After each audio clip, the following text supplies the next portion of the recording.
Не так давно мы выпустили ролик про запуск зонда в стратосферу, и он вам понравился. Но судя по комментариям, вам очень не хватало видео его посадки. Поэтому устраивайтесь поудобнее, и сейчас мы покажем, чем мы занимались 2 недели. В тот раз посадку зонда не удалось заснять, так как наступила ночь и ничего не было видно, да и батареи вряд ли бы прожили до этого момента. Скажу сразу, что заснять посадку было непростой задачей, и на это ушло несколько попыток.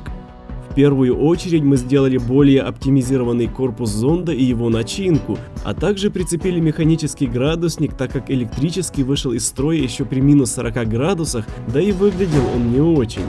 Запуск прошел успешно, и через несколько часов пришли координаты места посадки.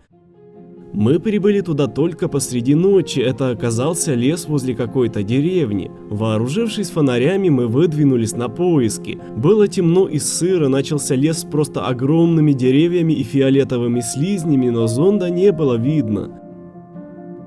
И вдруг один из нас обнаружил крыло зонда и в нескольких метрах другое.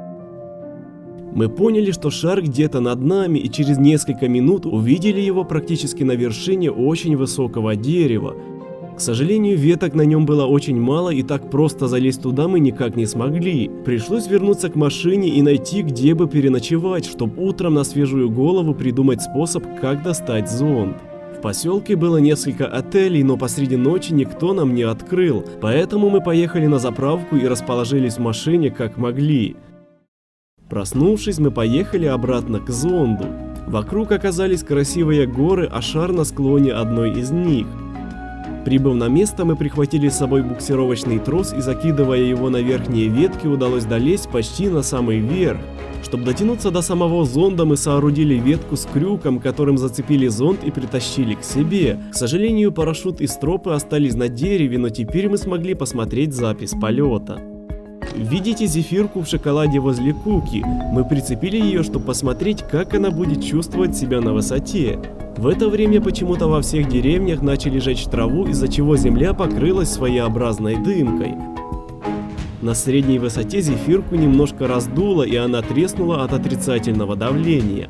Обратите внимание на температуру, термометр аж зашкалил, там примерно минус 60 градусов. Но опять мы наступили на те же грабли, и зонд начал спуск, когда уже было очень темно.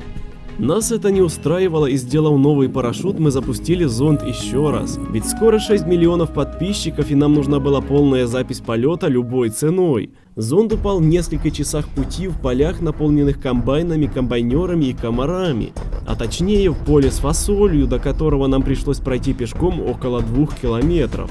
И нам опять не повезло. После разрыва шара и начала падения камеры выключились от переохлаждения. Но некоторое время она еще поработала, и мы можем услышать устрашающие звуки падения.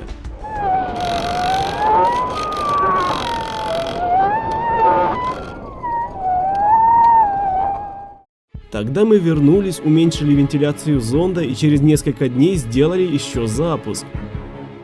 Имея опыт, мы уже знали, как рассчитать место падения с точностью до нескольких километров. И в этот раз мы подоспели к прилету шара. На карте было видно, что он упал на краю деревни, и мы помчались к месту, опасаясь, что его могут подобрать. И опасались не зря. К сожалению, я это не заснял, но прибыв к точке, мы увидели несколько напуганных сельских жителей, стоявших на расстоянии от зонда, и одного стоявшего рядом и тыкающим палкой в коробку. Мы подошли, и я стал объяснять, в чем дело. Они же, не дослушав, начали наезжать. Что вы тут делаете? Вы сепаратисты? Бомбы нам пускаете? Вы отсюда не уедете, Вася, звони ментам. Я попытался смягчить ситуацию, достал планшет, с трудом вытянул примерзшую в камере флешку и включил им видео. После этого они немного смягчились, и окончательно обезоружив их фразой «Слава Украине», нам удалось уехать. В этот момент я понял, насколько опасно приземление шара в населенный пункт. Можно запросто лишиться оборудования. Пусть падает куда угодно, в болото, на дерево, в лес, но только не к людям. Но на этом неприятности не закончились. Вы не поверите, но камера опять выключилась при падении. Нервы были на исходе, и после радикальной модернизации мы сделали последний 4-й запуск, который стал успешным.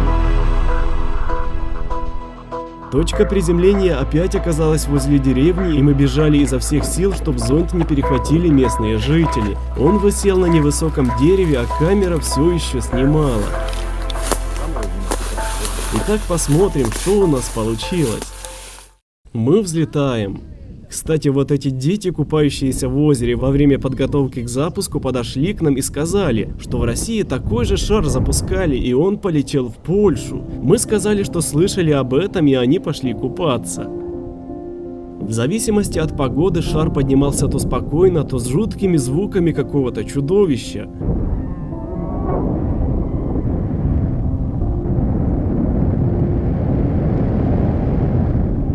И мне кажется, что мы побили свой рекорд высоты полета, только посмотрите, какое черное небо.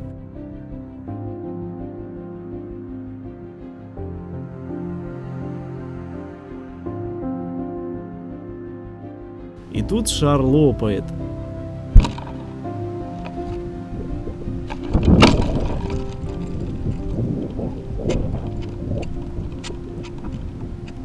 На этой высоте воздуха не так много, и парашют не может стабилизировать полет.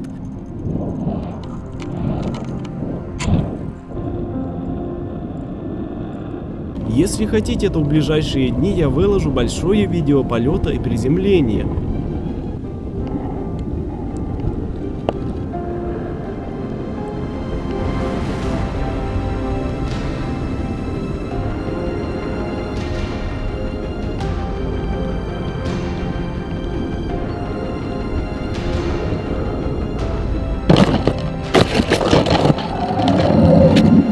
Парашют справился на отлично, и у нас получилась мягкая посадка.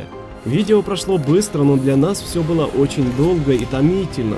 В целом за это время пришлось наездить около 2000 километров, так что мы не отдыхали эти 2 недели, а пытались сделать то, о чем вы нас просили.